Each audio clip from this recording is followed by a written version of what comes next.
Good morning. Today is Friday, September 16th. I'm Maureen Kyle with your 3 News Now morning update. Thanks for spending a few minutes with me on the WKYC YouTube page.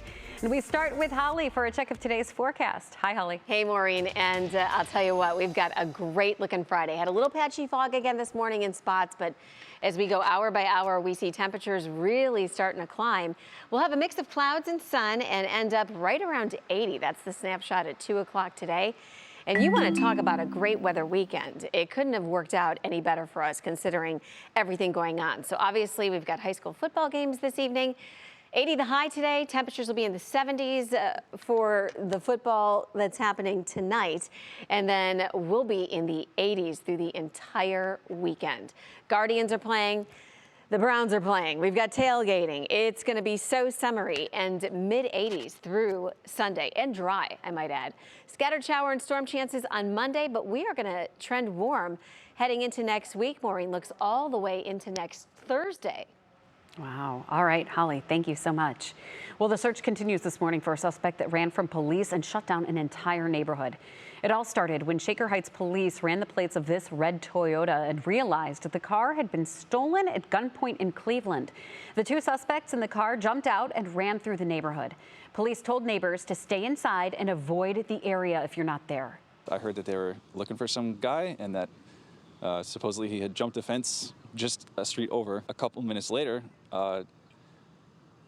one of the guys ran across the street and down my driveway and then through my backyard, hopped the fence and continued on behind my backyard. One of the 2 suspects have been caught and police have given the all clear. They're asking anyone who saw or knows anything about the second suspect to come forward. A former Sweet Kittles employee is now facing charges after a child suffered a broken leg while under her care. 21-year-old Emily Coughlin is facing a felony charge of endangering children and a misdemeanor charge of assault. Video of the incident shows Coughlin picked up the 14-month-old boy by his arm and then dropped him, causing the child to break his leg. Well, yesterday was State Report Card Day. The Education Department released its annual review of how school districts across the state are doing, based on things like achievement and test scores, early literacy, and graduation rates. Early literacy is now low statewide, and CMSD got a 1-star rating in early literacy. But CEO Eric Gordon has some good news to report. Our achievement scores have rebounded to pre-pandemic levels, and more importantly, our gap closing and our progress measures were 4 stars each, which ranks us the top urban in Ohio. That's right. CMSD is the #1 urban school district in the entire state. Superintendent Gordon receiving this very good news at a very bittersweet time as he prepares to step down at the end of the school year. Well, other districts across the state received their report cards as well. Lorain, Garfield Heights, East Cleveland, and Canton City Schools received 1-star ratings. Akron Public Schools received a 2-star rating, and Superintendent Christine Fowler-Mack points out the pandemic had an effect on education. It's giving a grade, it's giving a grade to how our students experience the pandemic. Scott DeMauro, president of the Ohio Education Association, agrees COVID-19 has undoubtedly made an impact on students in the classroom. Ohio State sexual assault survivors are getting another chance to have their day in court.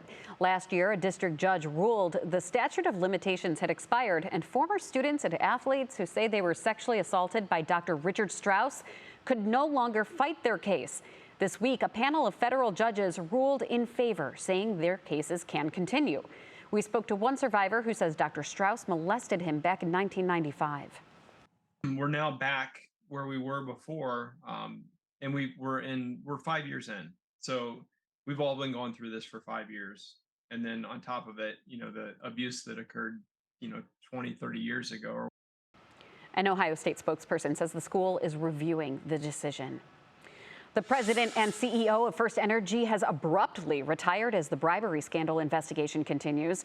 Steve Straw stepped down from his position yesterday. Officials have not given a specific reason for his departure. The massive bribery scandal saw the organization illegally funnel tens of millions of dollars to state politicians in an effort to pass House Bill 6 and bail out First Energy's nuclear power operator. Straw himself has not been charged with a crime or implicated in this scandal. Well, the city of Cleveland is hoping to revitalize Highland Park Golf Course and make it tournament ready. Yesterday, Mayor Justin Bibb issued a request for proposal for a vendor to lease, revitalize, and manage operations of the historic golf course. The 36-hole course is owned and operated by the city and actually operated by an external management company. The city is, quote, seeking to establish Highland as a tournament-ready course and a leader in the community of impact and sustainability. Well, the Browns home opener is Sunday, and fans are expected to flock to the Muni Lot for some tailgating. The Muni Lot will open at 5 a.m. for weekend home games, and for evening games, the eastern side of the lot will open at noon, followed by the western side at 5 p.m. Parking is $30 this year. Some of the rules include no open fire pits, propane grills only, no charcoal, and no alcohol. You can see a list of the rules on our website, WKYC.com. And later this morning, you can check out Dave Chudowski's clips from our morning show. He was live at First Energy Stadium. Well, thank you for taking time to join me for this 3 News Now morning update. Our digital team will continue to bring you stories making headlines around Northeast Ohio and the world. Make sure you continue to check our social media pages and WKYC.com throughout the day. I'm Maureen Kyle. I'll see you Monday morning on Go starting at 5 a.m. Have a great day.